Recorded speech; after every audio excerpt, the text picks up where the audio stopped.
Alright. Hold it like this. The girl goes in the middle. Oh, we're gonna make a collab. Hello. Tseem Nco cover. This is Lucy, Yoshi, and yyylam.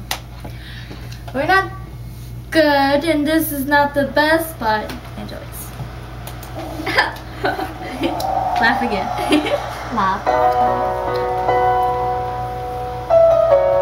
I think his face toward me too much. Come here.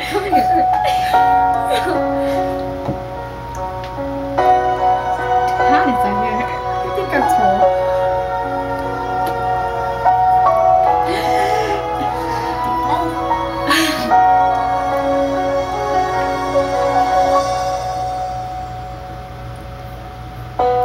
Talking luôn đủ chi đau ư để ý cho mua sẽ chỉ là tu cú lu cho nó ya cú tranh xa thế đâu có để chỉ cho nó cho có tân chụp ni nó là sự tình nó bỏ yo có lu cô mu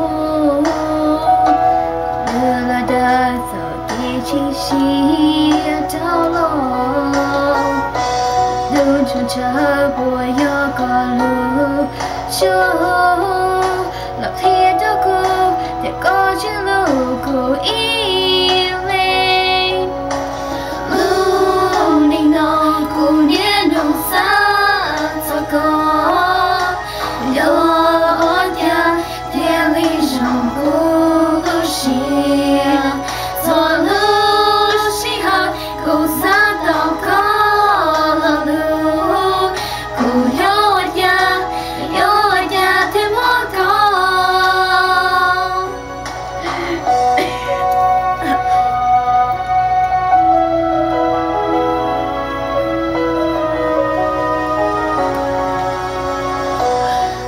说把个的好衣服，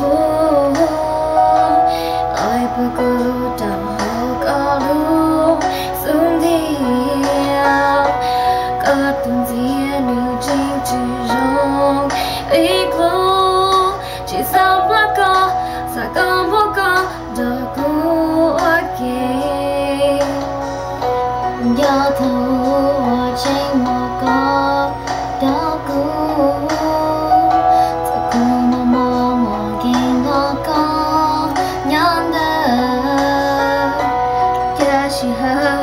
chờ lo đau ư chỉ yon nhảy mồ cứ ta chỉ yon nhàn ta cứ mồ lu này nó cũng nhẹ nồng xa cho có yo oja television cũng lu xia cho lu xi ha cũng xa tao có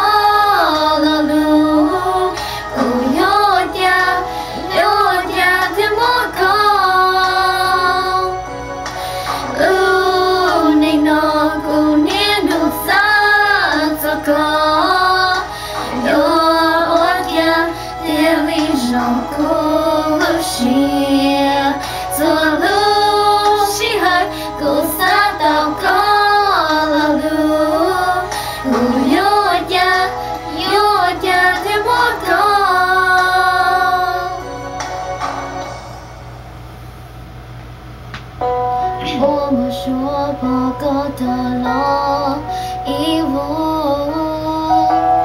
来不够的好个路。